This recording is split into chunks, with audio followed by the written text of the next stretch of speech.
दान के बाद दूसरी भगवान की शिक्षा है सीलों की शिक्षा। अब देखिए सीलों के बारे में मैं बताऊंगा। भगवान ने जो सीलों की बात कही, जैसे सबसे पहले उन्होंने कहा कि अकारण किसी प्राणी की हिंसा नहीं करनी चाहिए, पहला सील है। क्यों नहीं करनी चाहिए? क्यों भगवान मना करते हैं इसके लिए?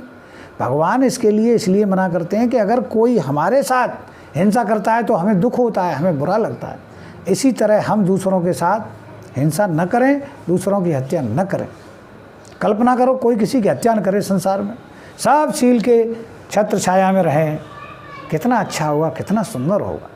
ये शिक्षा देनी चाहिए। दूसरा है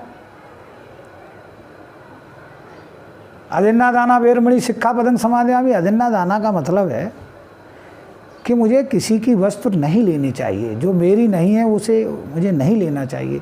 अगर उस वस्तु को लेना ही पड़े तो बिना स्वीकृति के नहीं लेना चाहिए। जिसकी वस्तु है उसकी उसमें स्वीकृति होना बहुत आवश्यक है।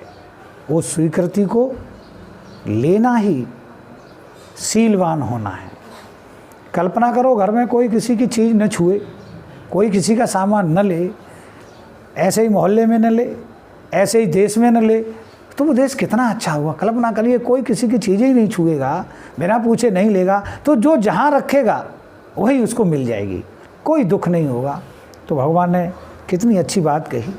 तीसरा है कामेश मिच्छाचारा वेरमणि। इसका मतलब हमें नीति विरोध कामाचार नहीं करना चाहिए। अब ये कामाचार इतनी बुरी चीज़ है, कोई व्यक्ति अगर ये कामाचार, भगवान तो कहते हैं सपने में भी नहीं करना चाहिए ये कामाचार। क्यों? कि इससे इस संसार में दुख की उत्पत्ति होती है, लोगों के सर फट जाते हैं, सर कट जाते हैं और उनको बहुत बुरे उसका काम सामना करना पड़ता है समय का। तो ये सील है, सील की शिक्षा। चौथा मूसावादा, जिसके बारे में बता चुका हूँ, वाणी के सील। और पांचवा है ये नशीले पदार्थों का सेवन न करना, प्रमाद के स्थान पर न जाना। अब आप समझते हैं कि हर महापुरुष ने नशीले पदार्थों के सेवन न करने की शिक्षा दी है। इसको लोग मजाक में लेते हैं, नहीं मानते, लेकिन मैं कहता हूँ इसमें गहराई में क्या है। इसकी गहराई में ये है कि जब कोई व्यक्ति किसी नशीले पदार्थ का सेवन करता है तो उसका होश जाता रहता है, वो होश में नहीं रहता। और साथियों, जब कोई होश में ही नहीं है, क्या अपना कल्याण करेगा, क्या दूसरे का करेगा, क्या अच्छा है क्या बुरा, उसे पता नहीं। कल्पना करिए एक आदमी ने शराब पी रखी है और इतनी पी रखी है कि वो बेहोश हो गया। अब उसको उठा के कोई ले जाए, उसको नहलाए धुलाए, श्वेत धवल वस्त्र पहनाए, मोमबत्ती अगरबत्ती गले में फूल की माला डाल के उसका स्वागत सम्मान करे, अथवा उसमें 4 घूंसे दे और उसके बाद उसे पूछा जाए कि भैया तुम्हारे साथ क्या हुआ, तो वो क्या कहेगा? मुझे पता नहीं। अर्थात जब आदमी होश में नहीं होता, तो उसे अच्छे और बुरे का ज्ञान नहीं होता। जब व्यक्ति को अच्छे बुरे का ज्ञान नहीं होता तो भगवान ने कहा है कि जो आदमी सत्य को असत्य और असत्य को सत्य समझता है, अंत तो गत्वा उसके हाथ में असत्य ही लगता है। जो व्यक्ति सत्य को सत्य और असत्य को असत्य समझता है, अंत में उसके हाथ में सत्य ही लगता है।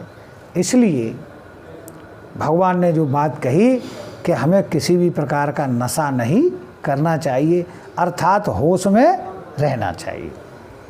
तो ये सील की शिक्षा दे। इस सील की शिक्षा में भगवान कहते हैं, कबीर साहब ने भी भगवान की वाणी को अपने शब्दों में कहा है कि सील रतन सबसे बड़ा, सब रत्नों की खान, और 3 लोक की संपदा रही सील में आन। अर्थात तीनों लोकों में जो भी सुख है वो सीलवान व्यक्ति के लिए है। यहाँ लोग इन सीलों को भी मुझे तो बड़े आश्चर्य के साथ कहना पड़ता है, ये सील गीत बना लिए हैं, ये सील औपचारिकता बना लिए हैं। बौद्धों का जब भी कोई कार्यक्रम होता है तो ये पंचशील त्रिशरण से ही शुरू होता है। और पंचशील ग्रहण करने और कराने के बाद उसी मंच से धड़ल्ले से ये सील तोड़े जाते हैं। तो मैं सारे बौद्ध धर्म के जितने प्रचार प्रसारक हैं उनसे निवेदन करना चाहूँगा कि सील को तो सपने में भी मत तोड़ो। अगर आपने ये व्रत ले लिया है कि मैं बौद्ध धर्म का प्रचारक हूँ, तब तो आपको बिल्कुल तोड़ने ही नहीं चाहिए। बाबा साहब ने कहा है कि भिक्षु और उपासक दोनों को आदर्श उपस्थित करना चाहिए। जब तक ये लोग आदर्श उपस्थित नहीं करेंगे तब तक धर्म का प्रचार प्रसार नहीं होगा, बौद्धों का सम्मान नहीं होगा, बौद्धों के घर में सुख समृद्धि नहीं आएगी।